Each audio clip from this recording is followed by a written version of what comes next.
Hello အားလုံးပဲမင်္ဂလာပါဟုတ်ကဲ့ Mindful Knowledge Hack ကနေပြီးတော့ကြိုဆိုပါရစေ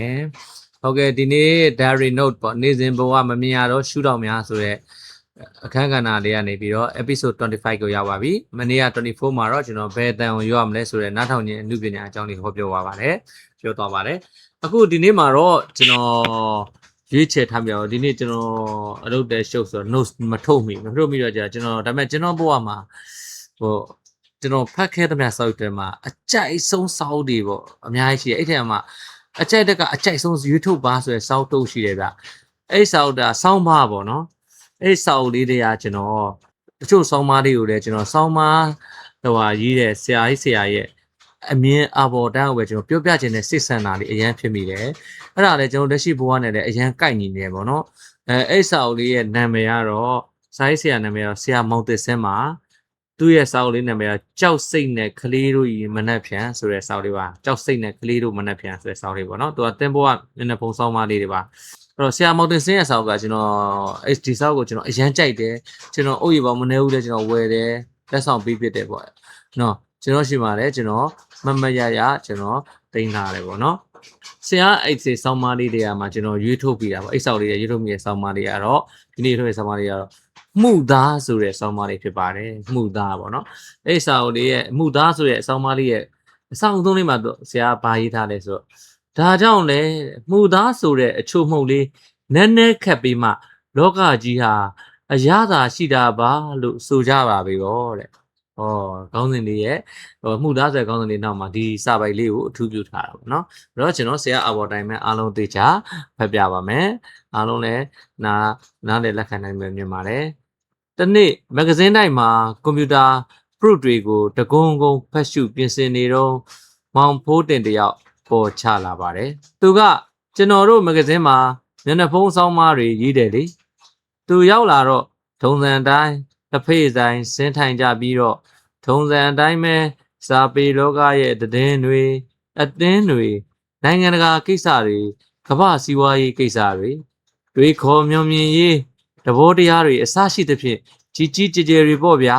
ရင်နွေဦးလေးဦးစာလောက်ဆွေးနွေးပြောဆိုကြပါတယ်ပြစမမြောက်ရင်နွေဦးဒုတိယအကြိမ်ညှက်လိုက်ချိန်မှာတော့အကြောင်းအရာက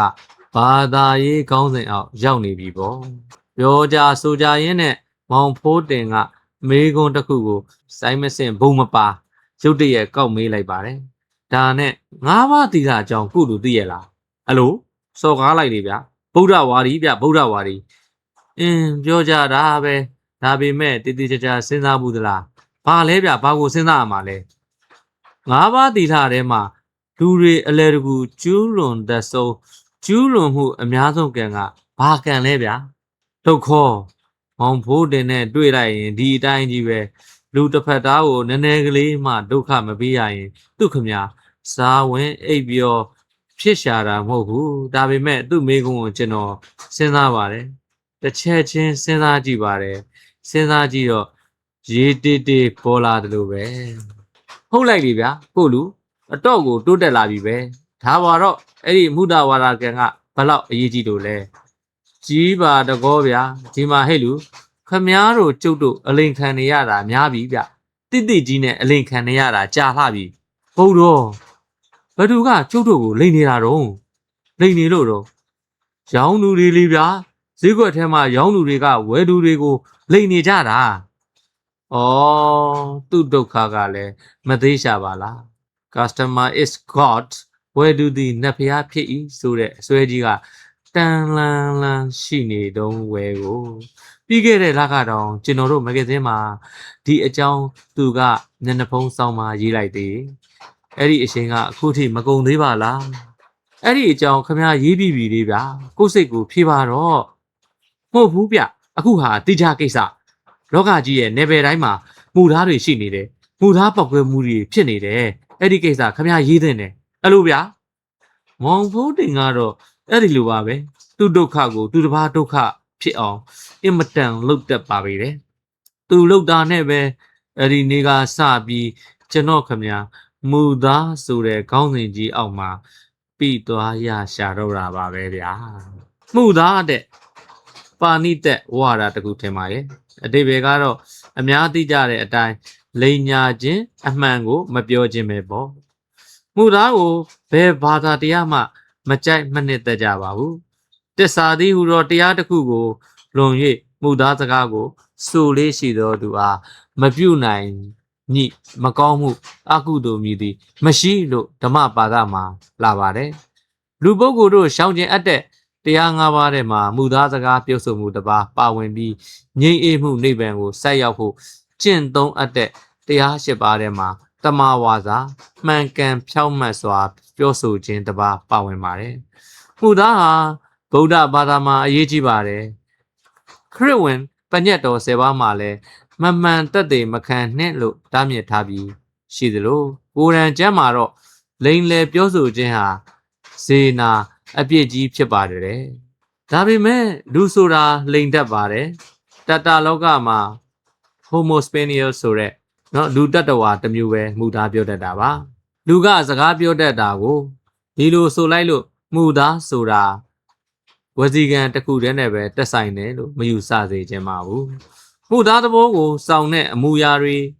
ပြုကျင့်မှုတွေလုပ်ရက်တွေအများကြီးရှိပါတယ်လူတွေလိန်ညာတယ်ဆိုတာကံသုံးပါးစလုံးနဲ့လိန်ညာကြတာပါဒါကြောင့်လဲစိတ်ပညာပမောက္ခ Paul Atman ကသူတထူးအားရည်ရွယ်ချက်ရှိအစည်းအဝေးရှိလှည့်စားခြင်းလို့မှုသားကိုအနက်ဖွင့်ခဲ့တာပေါ့ကျွန်တော်တို့ဘာကြောင့်လိန်ညာကြပါသလဲPaul Atman ကအချက်နှစ်ချက်ဆွဲထုတ်ပြပါတယ်ပထမအချက်တစုံတရာကိုဖုံးကွယ်ခြင်းလို့ to consult ဒုတိယအချက်မရှိတာကိုအရှိလုပ်ခြင်းလို့ to falsify အဲ့ဒီလိုသူကပြောတော့အရှင်ဇဏကပိဝန္တပြည်သူတော်မူခဲ့တဲ့ကိုချင်းအပိဓမ္မာစာအုပ်ထဲကစိတ်ကိုယုံညံ့အောင်ခြယ်လေတဲ့စေတသိက်12ပါးကိုတွားတတိရလိုက်မိပါတယ်အဲ့ဒီထဲမှာမှုသားနဲ့တက်ဆိုင်တဲ့စေတသိက်2ပါးရှိပါတယ်မာယာနဲ့တာထေယတဲ့မာယာဆိုတာမိမိရဲ့အပြစ်ကိုဖုံးကွယ်တတ်တဲ့သဘောတာထေယကမိမိမှာမရှိတဲ့ဂုဏ်ကိုရှိတရားထင်ရအောင်လှည့်စားတတ်တဲ့သဘောပါအဟုတ်ကိုမဟုတ်လို့တာမာယာမဟုတ်ကိုအဟုတ်လို့တာတာထေယနှစ်မျိုးစလုံးကမှုသားကြီးပါပဲကျွန်တော်တို့နေ့စဉ်ဘဝမှာမာယာတွေတာထေယတွေဆိုတာမမြင်ခြင်းမကြားခြင်းလို့မနေရအမြဲကြားရမြင်ရသိနေရတာပဲလေတခါကိုယ်တိုင်တောင်လုံမိရတာဖြစ်နေတတ်သေးတယ်နောက်တစ်ခါကျွန်တော်တို့ဟာအာဂရိတရား၄ပါးကြောင့်လဲမှုသားပြောနိုင်ကြပါသေးတယ်မိမိကိုယ်တိုင်ကချစ်ခင်နှစ်သက်သဘောကျခြင်းစန္နာဂရိဖြစ်နေတဲ့အတွက်ချစ်သူကိုတာစေလိုတဲ့အတွက်ကိုလူဘက်ကမှားနေတာသိပါလျက်နဲ့ကိုအုပ်စုဘက်ကမှားနေတာသိပါလျက်နဲ့အမှန်ကိုမျက်ကွယ်ပြုပြီးမှုသားဆိုတတ်ကြပါတယ်ကိုလူကိုအုပ်စုရဲ့အပြစ်တွေကိုဖုံးပေးတတ်ပြီးမရှိတဲ့ဂုဏ်ကိုရှိတရားလုပ်ပေးတတ်ကြပါတယ်ဒါမျိုးတွေကလောကထဲမှာအများကြီးတွေ့နေရတာပေါ့ဒေါသဂတိမုန်းလို့မနှစ်သက်လို့မုန်းသူကိုနာစေလိုတဲ့အတွက်မှုသားပြောတာကိုမုန်းတဲ့လူကိုမုန်းတဲ့အုပ်စုရဲ့တော်ခွက်ကောင်းခွက်တွေကိုထိန်ချန်ပြီးမမှန်မကန်လှုပ်ကြံဇလန်းတွေနဲ့တိတ်ခါချတဲ့ကြပါတယ်လမ်းပေါ်ကမိမကြီးတယောက်သူ့ဘာသာသူချော်လဲတာကိုနိုင်ငံရေးသမားတယောက်ကဒါနယ်ချက်အရင်ရှင်ရဲ့လက်ချက်လို့မှတ်ချက်ချတဲ့နာမည်ကျော်ပြက်လုံးဟောင်းကြီးတစ်ခုလို့ပေါ့ဒါမျိုးတွေလောကထဲမှာအများကြီးပဲဘယာဂရိကြောက်လို့ကို့အကျိုးထိခိုက်မှာကြောက်လို့လောက်အောင်ချိန်ချောက်ခံရတဲ့အခါကိုကျိုးစည်းဝါးကိုငှဲ့ပြီးမှန်မကန်ပြောလိုက်ရတာလှုပ်လိုက်ရတာတွေရှိပါတယ်လောကထဲမှာလည်းအများကြီးပေါ့မောဟဂရိမသိလို့တွေ့ဝေလို့စနစ်တကျစဉ်းစားနိုင်တဲ့အရေးချင်းမရှိလို့သူများတွေလိန်ကြညာကြတဲ့အထက်ကိုပါရောရောင်ပြီးလိန်ပြစ်ညာပြစ်သွားတာအများကြီးပါပဲဒါဖြင့်လိန်ညာခြင်းဟာလူတဘာဝတစ်ခုဖြစ်နေသလားဒီလိုတော့လည်းမဟုတ်ပါဘူးဒါဟာတင်ယူတက်မြတ်ခြင်းတစ်ခုသာဖြစ်ပါတယ်ကလေးသူငယ်တွေဟာမူလမလိန်တတ်ကြပါဘူးအသက်အရွယ်နဲ့အတွေ့အကြုံများလာမှသာလိန်တက်လာကြတာပါဒါတောင်မှကလေးဟာလူကြီးလောက်မလိန်တတ်ပါဘူးလိန်ညာခြင်းဟာလူမူလတဘာဝမဟုတ်ပါဘူးလို့ပရစ္စတန်တက္ကသိုလ်ကလူ အပြုအမူဗေဒပညာရှင်တူရေးထားတာတွေ့ရတော့မှကျွန်တော်တော်ပါသေးရဲ့လို့သက်ပြင်းချနိုင်ပါတော့တယ်ဘဲနဲ့ဗျာလူမှုတဘာဝလို့သာဆိုရင်ခရကြီးရဲ့တလောကလုံးလိန်နေကြတော့မှာပေါ့ဒါပေမဲ့အခုကောမလိန်ကြလို့လားလူအားလုံးဒီပါဟာလူလိန်ကြီးပဲလို့တစုံတယောက်ကပြောလာရင်ကျွန်တော်မှဖြင့်ငင်းနိုင်မယ်မဟုတ်ပါဘူးလိန်ညာတာဟာမကောင်းမှုလို့ပြောကြတယ်တို့တော့တစ်ချိန်ဒီမှာပဲလူအားလုံးဒီပါဟာဒါကိုနေ့စဉ်လုပ်နေကြတော့တယ်ကောင်းမြတ်တဲ့လူအဖွဲ့အစည်းဆိုတာယူသားမှုပေါ်မှာပဲအခြေမကန်သင့်ပေဘူးလားလူတွေဟာတယောက်စကားတယောက်မယုံကြည်ကြရင်ဖြင့်ဘယ်လိုလုပ်ပြီးနေလို့ထိုင်လို့ဖြစ်ကြပါတော့မလဲခက်မကုန်ဘူးလားလို့တွေးတရားရှိပါတယ်လက်တွေ့မှာတော့မခက်ဘူးတဲ့ခင်ဗျယူသားမှုမှာကန့်သက်အမှတ်ရှိတဲ့အဲ့ဒီအမှတ်ကိုကြော်လိုက်တာနဲ့စေတနာဟာဝေဒနာအဖြစ်ကိုပြောင်းလဲသွားတဲ့မှန်လို့ရင်လူမကြိုက်ဘူးလို့ T.S. Eliot ရေးခဲ့သလိုပေါ့မြန်မာမှာလဲမှုသားမပါလင်္ကာမချော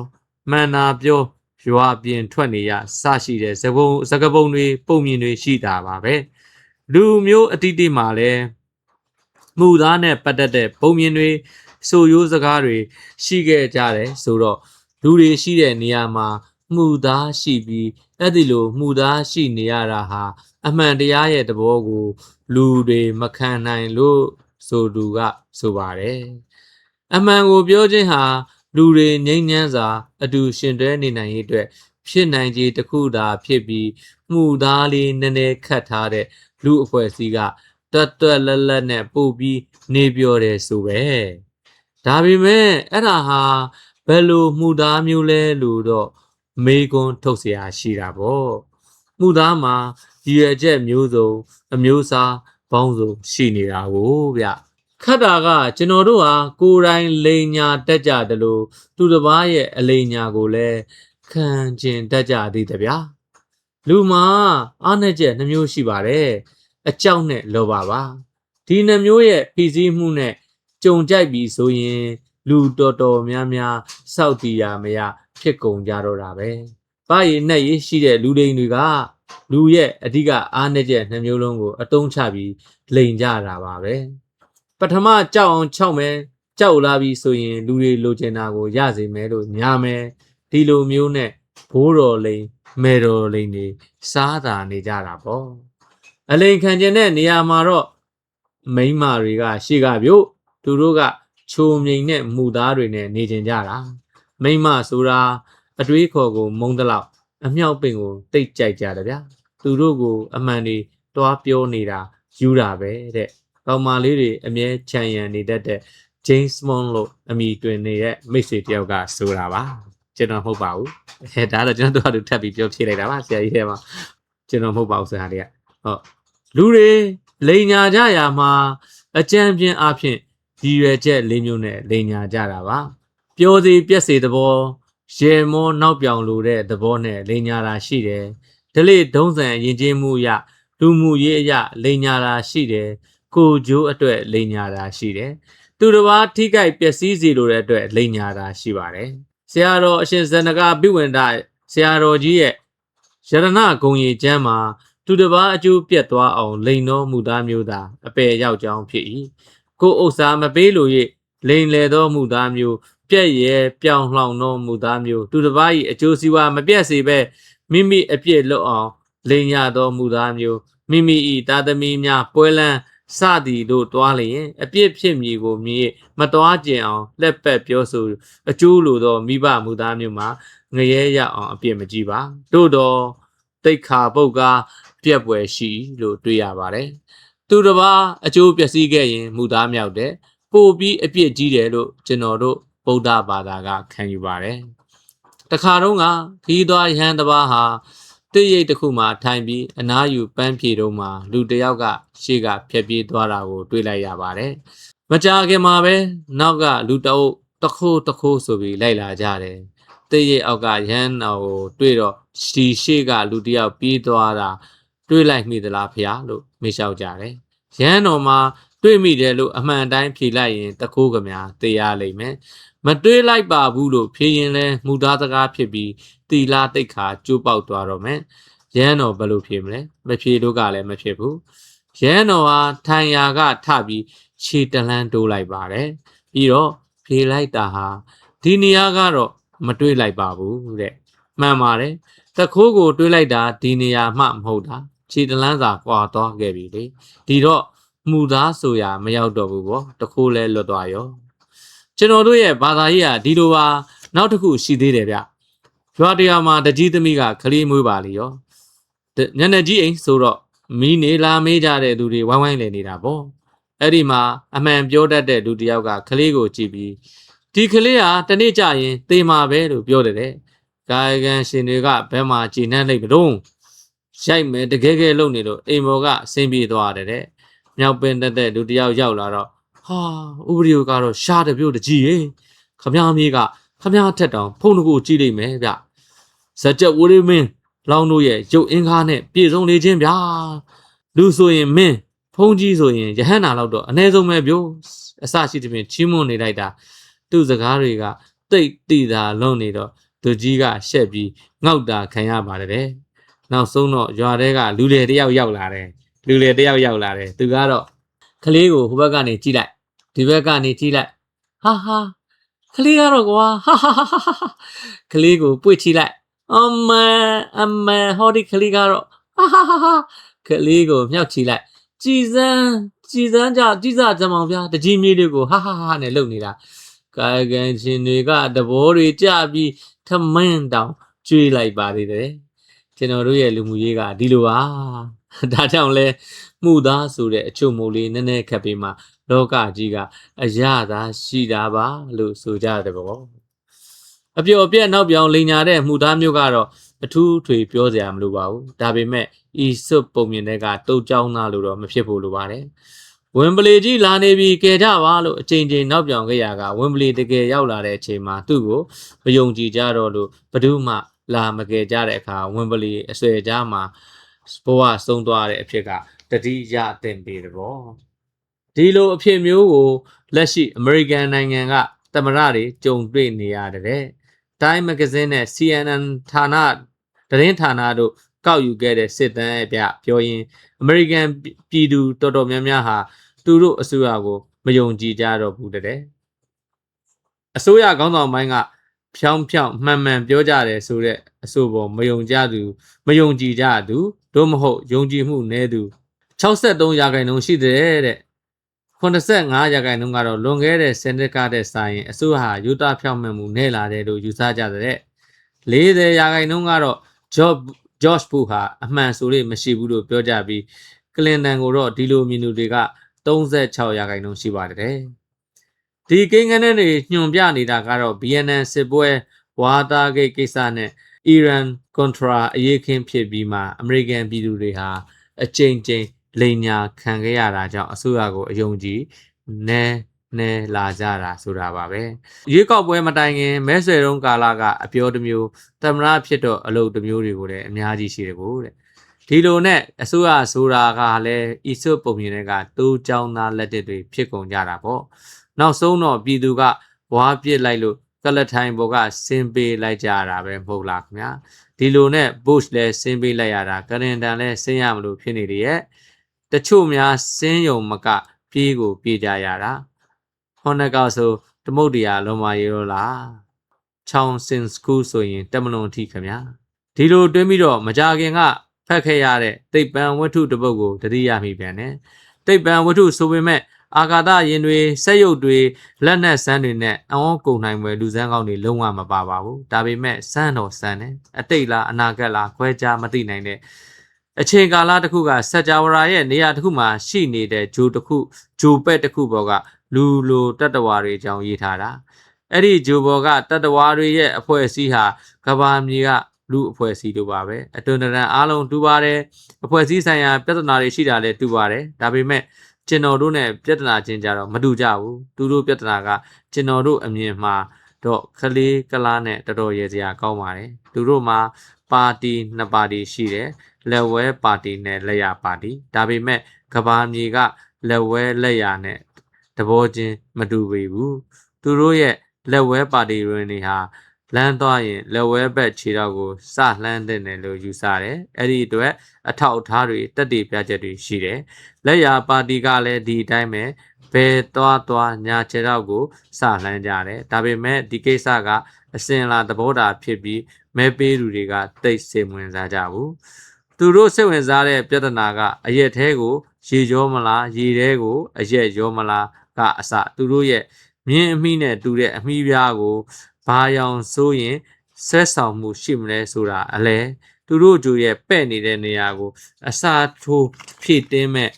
ဒီဇိုင်းပြိုင်ပွဲကြီးအဆုံးပေါ်လေတခြားဦးကြောင်နိုင်လာတဲ့ကိစ္စတွေလည်းပါသေးတယ်ဗျာတမရရေကောက်ပွဲကိုတော့တိတ်အလေးနဲ့မထားကြပါဘူးကန်ဆဲမဲနှိုက်ပြီးမဲပေါက်တဲ့ကန်ဆိုးသူမောင်ရှင်ဟာ9နှစ်တက်တန်းပြည့်အောင်တမရလုပ်ရပါတယ်သူတို့ကြိုရဲ့ဟာတာပုံမြင်တစ်ခုကတော့တခါကညီကိုနှစ်ယောက်ကအိမ်ဟာထွက်ပြေးကြတဲ့အကိုဖြစ်သူဟာအာကာတာထဲကိုထွက်သွားတဲ့ညီဖြစ်သူကတော့မဲပေါက်ပြီးတမရဖြစ်သွားတဲ့အဲ့ဒီတက်ကသူတို့ညီကိုရဲ့တည်ဘာမှမကြားရတော့ဘူးပါတယ်အဲ့ဒီဝတ္ထုကိုဖတ်ပြီးတော့ကျွန်တော်မှဘလူကြီးဖြစ်ပြီးကြံခဲ့မှန်းကိုမသိတော့ပါဘူးခံစားမှုတစ်ခုတော့ဖြစ်သွားတာမှန်တယ်ဒါပေမဲ့အဲ့ဒီခံစားမှုကိုနာမည်မဖော်တတ်ဘူးချစ်ခင်တနာတီကြားကြမ်းကြုတ်ဆက်ဆုပ်အော်အစရှိတဲ့ရက်တကိုဝါထဲမှာလဲတဘာမှမဝင်ဘူးတလောက်ကြောင်စဉ်းစားပြီးခံစားကြည့်မှအဲ့ဒီအရာသာကိုရုတ်တရက်သိလိုက်ရတော့တယ်တီချင်းလန့်လဲသွားတယ်အဲ့ဒါမနာလိုတဲ့အရာသာကျွန်တော်ဟာဝတ္ထုတွေကတတ္တဝါတွေကိုမနာလိုနေတာပါလားနော်စိတ်အော်ဂတ်စတင်ကမှုသားကို10မျိုးခွဲခဲ့ပါတယ်အဲ့ဒီထဲမှာအရေးမကြီးတဲ့မှုသားအသေးအဖွဲမျိုးတွေပါဝင်တော်ညာမှုသားအလုံးအပြစ်ရှိတာကြီးပဲတဲ့ဘာကြောင့်လဲဆိုတော့ဘုရားသခင်ရဲ့လက်ဆောင်တော်ဖြစ်တဲ့စကားပြောနိုင်စွမ်းကိုအလဲသုံးစားလုပ်လို့ပါတဲ့ဒါပေမဲ့လောကမှာတော့မှုသားပြူတွေကိုတုံးဆွဲနေကြတာပါယောဂကျမ်းနေတဲ့လူနာကိုခမည်းကတော့နောက်3ရက်နေရင်သိမှပဲလို့ဘယ်ဆရာဝန်မှမပြောကြပါဘူးမစိုးရင်ရပါဘူးကောင်းသွားမှာပါအစရှိသဖြင့်နှစ်သိမ့်ကြတာပါအင်းကြီးထမင်းအစင်စမ်းဝှက်လာလို့ကိုယ့်ရဲ့ချစ်သူဘဲနဲ့ကျမနဲ့လိုက်ရလာမိတဲ့အခါကျွန်တော်မှတိတ်ပြီးကြည်နူးတဲ့မျက်နှာပေးနဲ့အဲ့လေငါချစ်သူဒီလိုဆိုတော့လေចောင်းတော့ကအတိုင်းပဲဘာညာတိုက်ကလုပ်ရပါတယ်တဖြည်းဖြည်း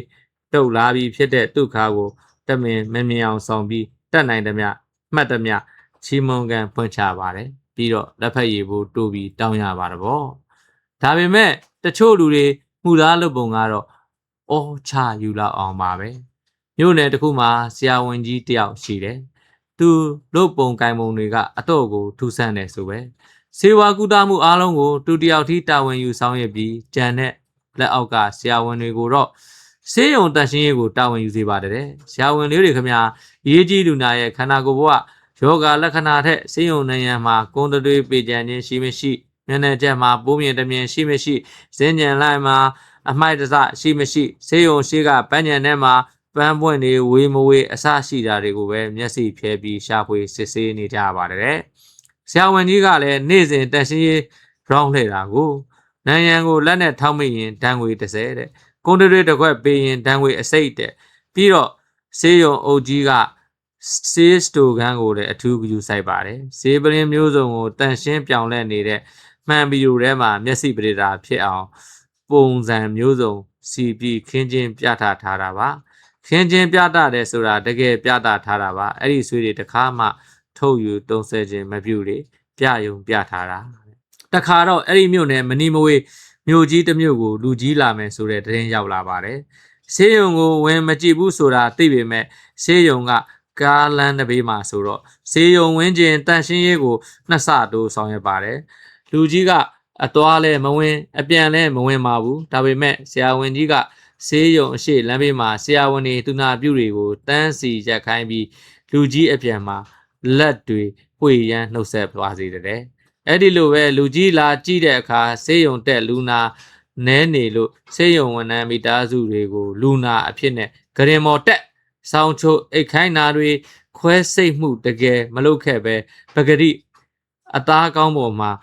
ပတ်တီးပလာစတာတွေအုပ်ပြီးခွဲစိတ်မှုပြုခဲ့ရတဲ့ ပြုခဲ့ရတဲ့ယောဂအကြောင်းကျယ်တွင်ရှင်းပြနေတာတွေစသည်စသည်ဖြင့်ဆေးလောကမူသားတွေအကြောင်းပြောရရင်အရက်နေပြီးတော့ကြားလို့မှမကောင်းမတော်လာပါဘူးနိုင်ငံပိုင်မွေးမြူရေးချန်တစ်ချန်ကိုအရေးကြီးဧည့်သည်လာတဲ့အခါတာဝန်ရှိသူတွေကခြံနဲ့အပြည့်ရှိတဲ့ကြက်ဝက်ဘဲနွားတွေကိုဂုံယူဝင်ကြွားစာလှည့်လည်ပြသပါတယ်တနှစ်တာအကောင်ရီတွန်းပွားနှုံယောဂဗျာကာကွယ်ကုသပုံအစီအစဉ်တရိတ်ဆန်အစာရရှိမှုအခြေအနေစတာတွေကိုအသေးစိတ်ရှင်းလင်းပြပါတယ်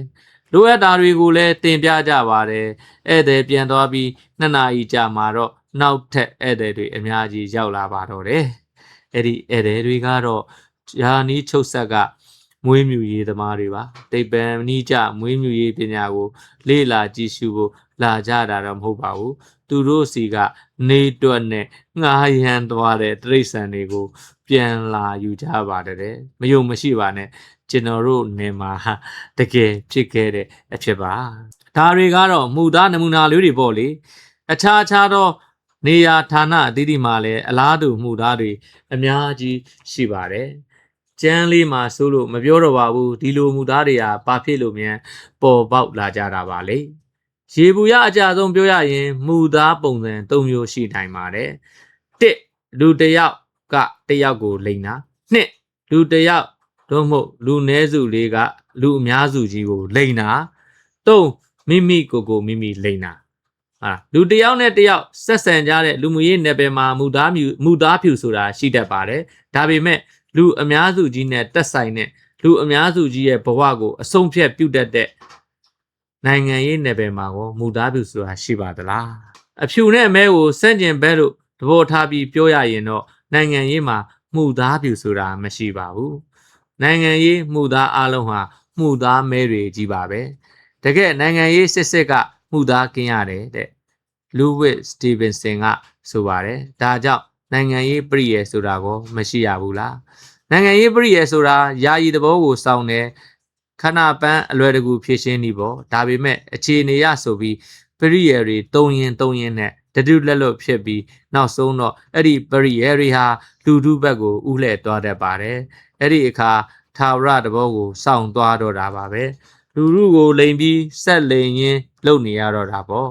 ကောင်းတာကတော့အစတည်းကရှင်းလင်းရက်တီထားတာအကောင်းဆုံးပဲတဲ့ဒါကအာနာရှင်ဟစ်တလာကတော့ဒီလိုမယူဆခဲ့ပါဘူးလူနည်းစုလေးကိုလိန်ရတာထက်လူများစုကြီးကိုကြီးကျယ်လိန်ရတာပိုလွယ်တယ်ဆိုပါတကားသူ့ရဲ့နာမည်ကျော် main king စာအုပ်မှာရေးခဲ့တာပါဒါကလည်းဟစ်တလာရဲ့အစကတည်းကရှင်းလင်းရက်တီချက်နဲ့တူပါတယ်လိန်စရာရှိရင်အကြီးအကျယ်လိန်မယ်ပေါ့ဆင်မြူရဲ့ဘတ်လာကတော့အတော်ဆုံးလူလိန်ဆိုတာမှုသားပမာဏအသေးဆုံးကိုအဝေးဆုံးခရီးထိရောက်အောင်ပို့နိုင်သူပဲတဲ့ဒါဆိုရင်တော့မှုသားလုံးအကြီးဆုံးတွေကိုအဝေးဆုံးခရီးထိပို့နိုင်သူတွေကိုမီဂါစတာလူလိန်တွေလို့ခေါ်ရတော့မှာပဲထင်ပါရဲ့ဒါပေမဲ့လူလိန်တယောက်ဟာမှတ်ဉဏ်ကောင်းမှုတော့လိုပါတယ်အမေရိကန်သမ္မတတွေဆိုရင်မှတ်ဉဏ်မကောင်းကြရှာဘူးရေကောက်ပွဲမတိုင်ခင်ကပြောခဲ့တဲ့ဂရီစကားတွေကိုရေကောက်ပွဲလဲပြီးရောမေ့သွားကြရောတဲ့သူတို့မဂ္ဂဇင်းတွေဖြစ်တဲ့ Thai New Week တို့ဟာရေးကြတာပါဒါကြောင့်လဲအမေရိကန်အစိုးရဖွဲ့ကြီးထဲမှာဘယ်သူမှအမှန်မပြောကြတော့ဘူးလို့သူတို့စာနယ်ဇင်းတွေကထအော်ကြတာပေါ့ဒါပေမဲ့ဒီမိုကရက်တစ်နိုင်ငံတွေရဲ့မှုသားပြဿနာကတလန်းတော်ပြဿနာပါခေါင်းဆောင်တွေကဘလို့ပဲလိန်နေလူများကအဲ့ဒီခေါင်းဆောင်နဲ့အတူမနေခြင်းမှုဟဲ့လို့ပြောနိုင်လုံနိုင်တဲ့အနေအထားမှာရှိတော့လူတွေကခေါင်းဆောင်ကိုပြန်လိန်စရာမလိုတော့ဘူးပေါ့ဒါကြောင့်မူသားဟာတလန်းသွားသဘောဖြစ်ရတာပါဟုတ်တယ်လေကလင်နန်ကိုမကြိုက်ရင်မဲမပေးတော့ဘူးပေါ့ဒါပေမဲ့ယခုကြာဆုံးသွားပြီဖြစ်တဲ့ရခင်ဆိုဗီယက်အရှေ့ဥရောပနိုင်ငံတွေလိုတိုင်းပြည်တွေမှာတော့မူသားဟာနှလန်းသွားသဘောဆောင်ပါတယ်။ဘာကြောင့်လဲဆိုတော့လူအများစုခမဥဆောင်သူတွေနဲ့အတူနေဆတူဝဆက်ဆံနေထိုင်ရမယ်ကိမအပရွေးစရာမရှိတော့လူတွေကပါဥဆောင်သူတွေကိုပြန်လိန်တက်ကြပါတယ်။အဲ့ဒီအခါမှာဥဆောင်သူတွေဟာလည်းအလင်ခံရသူတွေဖြစ်မှန်းမသိဖြစ်ချရပါ့။ဒါကြောင့်အတော်အပြန်သဘောရှိတာမို့နှလန်းသွားသဘောဆောင်တဲ့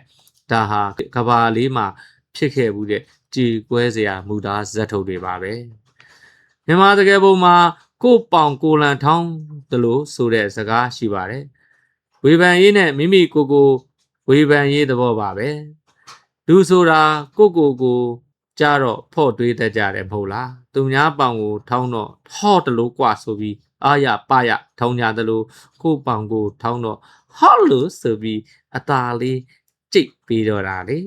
ကျွန်တော်တို့နည်းနည်းလေးအနာခံကြည့်ရအောင်အခုချိန်မှာကျွန်တော်တို့ရဲ့စိတ်သက်ရေးရာတွေကနှိမ်ကြ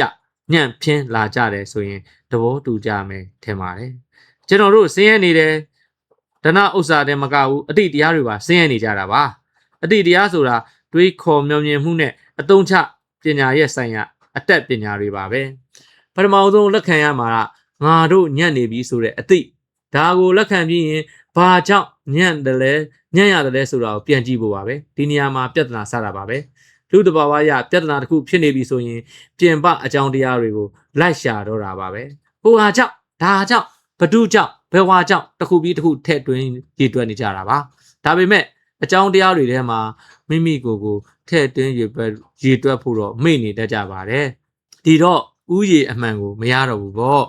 ပြင်ပအကြောင်းတရားတွေကြောင့်မဟုတ်ဘူးလို့မဆိုလိုပါဘူးအမှန်တကယ်ရှိနေဖြစ်နေပါတယ်ဒါပေမဲ့ဒါက90%မှာကျန်တဲ့90%တာဝန်ရှိတာကကျွန်တော်ပြောချင်တာကကျွန်တော်တို့ဆိုတဲ့90%မှာလူအ ਨੇ စုကလူအများစုကိုတာဝန်ယူဖို့မဖြစ်နိုင်ဘူးလို့သိလိုက်ပြီဆိုရင်တိချင်းပဲကျွန်တော်တို့ဟာကိုတာဝန်ယူကြတော့မှာပေါ့ကိုပြုစုပြိုးထောင်ကြတော့မှာပေါ့ကိုမြင့်တင်ကြတော့မှာပါဒီလိုနီးနဲ့ကိုကဲတင်ကြမှာပါဒီလိုမဟုတ်ဖဲငါညံ့ရတာငါကြောင့်မဟုတ်ဘူးငါမှာတာဝန်မရှိဘူးပြင်ပပတ်ဝန်းကျင်အခင်းချင်းအနေထားမကောင်းမဲနဲ့ငါဘဝဟာဘလို့မှကောင်းစားနိုင်စရာမရှိဘူးလို့ယူဆခဲ့ရင်တော့ဒါဟာကိုလိန်ညာလိုက်တာပါပဲပြီးရင်အသက်ရှူချောင်လီမလားဆိုပြီးသူပြောခဲ့တဲ့ပတ်ဝန်းကျင်ကိုဆက်ပြီးလိန်ဖို့ဝင်မလေးတော့ဘူးပေါ့အရန်ကောင်းတယ်စောင်းပါပါเนาะကျွန်တော်ကြားဖြတ်ပြောတာကျွန်တော်တို့နိုင်ငံကျွန်တော်တို့လူမျိုးတွေအတွက်เนาะမှုသားဆိုတာလိန်သူနဲ့အလိန်ခံသူနှစ်ဦးရှိမှမှုသားမြောက်တာပါကျွန်တော်တို့ဟာကိုတောင်အလိန်အညာမခံကြဘူးဆိုရင်ကျွန်တော်တို့ကိုဘယ်သူကမှမလိန်နိုင်တော့ပါဘူးတကယ်တော့မှုသားပြောတာဟာမမြင့်မြတ်ပါဘူးအောက်တန်းကြပါတယ်ဒါပေမဲ့အမှန်တရားဟာဘုံလဲပြိုကွဲသွားတဲ့အခါအောက်တန်းကြရတာဟာခွန့်လွန်နိုင်စရာပါဆိုတဲ့ဆိုဖိုကလီယတ်နော်စကားကိုမေ့ပြလိုက်ပါအမှန်တရားပြိုကွဲသွားပြီလို့ကိုကလက်ခံလိုက်တဲ့အချိန်ကြာမှအမှန်တရားတကယ်ပြိုကွဲသွားတာပါလက်မခံသမျှတော့အမှန်တရားဟာပဂရီတိုင်းရှိနေပါကျွန်တော်အရန်ကြိုက်တယ်နော်ကျွန်တော်ဗမာလူမျိုးမြန်မာနိုင်ငံသားတွေသိရမယ်နော်ကျွန်တော်ဒီဆောင်းမလေးရဲ့ဒီပိုက်တွေထပ်ပြောမယ်နော်တကယ်တော့အမှုသားပြောတာဟာမမြင့်မြတ်ပါဘူးအောက်တန်းကြပါတယ်ဒါပေမဲ့အမှန်တရားဟာဘုံပြိုလဲပြိုကွဲသွားတဲ့အခါအောက်တန်းကြတာဟာခွန့်လွန်နိုင်စရာပါဆိုတဲ့နော်ဆိုဖိုကလီယတ်စကားကိုမိပြလိုက်ပါတဲ့နော်အမှန်တရားပြိုကွဲသွားပြီလို့ကိုကလက်ခံလိုက်တဲ့အချိန်ကြာမှအမှန်တရားဟာတကယ်ပြိုကွဲသွားရတာပါတဲ့လက်မခံသမျှအမှန်တရားပဂတိတိုင်းရှိနေမှာပါငါညံ့တာငါမှာတာဝန်မရှိဘူးဆိုတာတဝက်ပဲမှတ်ပါတယ်ကြံတဲ့တဝက်ကမှုသားဖြစ်ပါတယ်အဲ့ဒီတော့မှုသားလုံးကိုတွေ့နိုင်မြင်နိုင်ပါတယ်နော်ဒါကြောင့်တိုက်ခိုက်ချေမှုန်းနိုင်ပါတယ်အမှန်တကယ်အမှန်တစ်စိတ်တစ်ပိုင်းပါတော့မှုသားကိုတိုက်ခိုက်ရန်ခက်ဤအမှန်တဝက်ပါတော့မှုသားမျိုးကတိုက်ခိုက်ရန်မဆိုထားပြီတွေ့မြင်နိုင်ရန်ပင်ခဲရင်လှတော့အမဲမှောင်ဆုံးသောမှုသားဖြစ်သည်တင်နီစင်ရဲ့စကားကိုပဲကြက်နှလုံးသွင်းကြပါစို့လားနော်တင်နီစင်ရဲ့ဆိုလေးကိုထပ်ပြောမယ်နော်ငါညံ့တာငါမှာတာဝန်မရှိဘူးဆိုတာတဝက်ပဲမှန်ပါတယ်ကြံတဝက်ကမှုသားဖြစ်ပါတယ်တော့မှုသားအလုံးကိုတွေ့နိုင်မြင်နိုင်ဤထို့ကြောင့်တိုက်ခတ်ချေမှုန်းနိုင်ဤနော်အမှန်တစိတ်တစ်ပိုင်းပါတော့မှုသားကိုတိုက်ခတ်ရန်ခက်ဤအမှန်တဝက်ပါတော့မှုသားမျိုးဟာတိုက်ခတ်ရန်မဆိုထားပြီတွေ့မြင်နိုင်ရန်ပင်ခဲရင်လုံးတော့အမဲမှောင်ဆုံးတော့မှုသားဖြစ်ပေသည်ဆိုတဲ့တင်နေစင်းရဲ့စကားကိုကြက်နှလုံးသွင်းကြပါစို့လားမနှက်ဖြန်မောင်ဖိုးတင်မဂဇင်းတိုက်ကိုလာလိတ်အောင်မယ်ဒီအကြောင်းတွေသူ့ကိုပြောပြရရင်ဘယ်သူဘယ်လိုဝေဖန်အောင်မလဲမသိစောကပြောခဲ့တဲ့လူမှုရေးပုံမြင်တဲ့ကလို့ကိုထူးဖေတစ်တို့ကတော့ဗျာဟဲမှုသားတဲ့ဟာခမ ्या ကတော့ဗျာဟဲဆိုတွေနဲ့ ဘာမှန်းမသိလှုပ်လိုက်ရင်သူ့ကိုထမင်းကျွေးလိုက်ရမယ်တူပါတယ်1995ဇန်နဝါရီလဟုတ်ကျွန်တော်ဒီစာပိုက်လေးကိုဖတ်လို့မူသားဆိုရယ်ဆရာရဲ့စောင်းမလေးကိုဆရာမတော်စင်းရဲ့စောင်းမလေးကိုဇာတ်လို့ပြပါပြီအဲဒါဆိုကျွန်တော်တို့လက်ရှိနိုင်ငံကျွန်တော်တို့အခြေအနေစင်ပါဖြစ်ပြတဲ့ဟာလေးကဒီမူသားဆိုရယ်စာပိုင်းလေးကနေပြီးတော့အထောက်ကူ1100ဖြစ်ပြီးအားလုံးနော်မူသားဟိုမုံတီအမှန်ကိုကိုယ်တိုင်တာဝန်ရှိတယ်လို့ခံယူပြီးတော့လှုပ်ဆောင်နိုင်ကြတဲ့လူတွေဖြစ်ပါစေလို့ဆုတောင်းနဲ့ဒီနေ့ diary note လေးကိုကျွန်တော်ညီကုန်းချုပ်ပါတယ်အားလုံးကြမ်းမာချမ်းသာကိုယ်စိတ်နဲ့ပြကြမ်းမာချမ်းသာကြပါစေ